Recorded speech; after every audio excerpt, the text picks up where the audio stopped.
चिंता छोड़ो। पुराने ज़माने में एक जादूगर अपने जादू की कला दिखा दिखाकर बहुत फेमस होता जा रहा था। कई बड़े बड़े लोग उसे अपने यहाँ बुलाते, जादू दिखाने के लिए कहते और जब वह जादू दिखाता तो खुश होकर उसे छोटा मोटा इनाम देते। जादूगर इतना प्रख्यात हो गया था कि उस राज्य के राजा तक भी उसकी बात पहुँच गई। इसलिए राजा ने भी उसका जादू देखने की इच्छा जताई।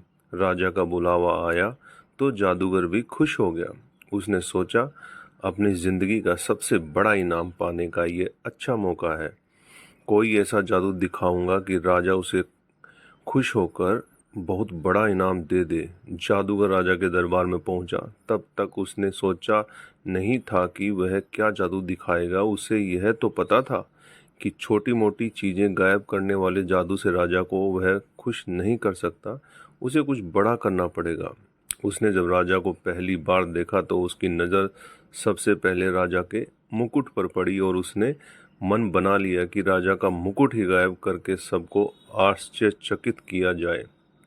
जादूगर ने अपना जादू शुरू किया और जैसा उसने सोचा था, राजा का मुकुट गायब कर दिया। राजा का मुकुट गायब होते ही सभा में बैठे सभी लोग राजा पर हंसने लगे। राजा को लगा कि जादूगर ने जानबूझकर उसकी तौहीन करने के लिए ऐसा किया है।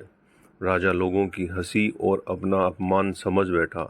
गुस्से में आए राजा ने तुरंत उस जादूगर को पकड़कर कालकोठरी में डालने का हुक्म दिया और साथ में यह भी कहा कि इसे 7 दिन बाद फांसी की सजा दे दी जाए। जादूगर ने ऐसा नहीं सोचा था जो हो गया। फिर भी जादूगर इतना परेशान और दुखी नहीं दिख रहा था जितना उसे होना चाहिए था।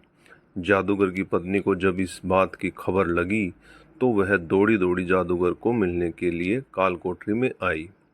वह अपने पति को इस तरह से मुसीबत में फंसे देखकर रोए जा रही थी। जादूगर ने उसे समझाया कि चिंता मत करो और खुश रहो। पत्नी को लगा कि मौत की सज़ा सुनकर जादूगर को सदमा लगा होगा, इसीलिए ऐसी बहकी बहकी बातें कर रहा है।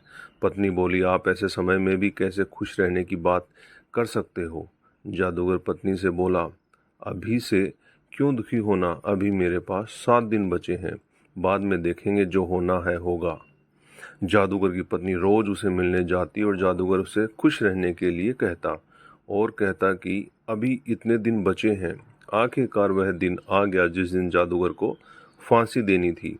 राजा भी उस दिन अपने घोड़े पर सवार होकर जादूगर को देखने के लिए आया। राजा को घोड़े पर देखकर जादूगर के दिमाग में एक आइडिया आया। वह राजा को देखते ही उदास होने का नाटक करने लगा और रोने लगा। राजा ने उसे कहा कि क्यों, उस दिन तो मेरी बेइज्जती करके हंस रहे थे और लोगों को भी हंस रहे थे। आज क्यों रो रहे हो? जादूगर ने कहा, महाराज, मैं मौत के डर से नहीं रो रहा। मौत का क्या है, वह तो एक दिन आनी ही है। मैं इसलिए रो रहा हूँ कि मेरे इतने सालों की मेहनत, जिससे मैं अपने घोड़े को उड़ना सिखा रहा था, सिर्फ 1 साल की वजह से बर्बाद हो जाएगी। अगर मेरे पास 1 साल होता तो मैं अपने घोड़े को उड़ाने में कामयाब हो जाता। जादूगर की बातें सुनकर राजा को लगा कि अगर उड़ने वाला घोड़ा उसे मिल जाए तो वह दुनिया का सबसे सफल राजा बन जाएगा। वह उड़कर किसी भी अन्य राज्य को बड़ी आसानी से युद्ध में हरा पाएगा। राजा के मन में लालच आते ही राजा ने उसे 1 साल तक का समय दिया और कहा कि अगर तुम 1 साल में मुझे ऐसा घोड़ा देने में कामयाब हुए तो तुम्हें फांसी की सजा नहीं दी जाएगी, लेकिन अगर तुम ऐसा नहीं कर पाए तो तुम्हें फांसी से भी बड़ी दुखदायक मौत दी जाएगी। कालकोठरी से छूटने के बाद जादूगर सीधा अपने घर पहुंचा और जादूगर ने देखा कि उसका पूरा परिवार और पत्नी उसके मौत का शोक मनाने के लिए इकट्ठा हुए हैं। जादूगर को देखकर सब आश्चर्यचकित हो गए। पत्नी जो पहले रो रही थी उसे देख खुश हो गई।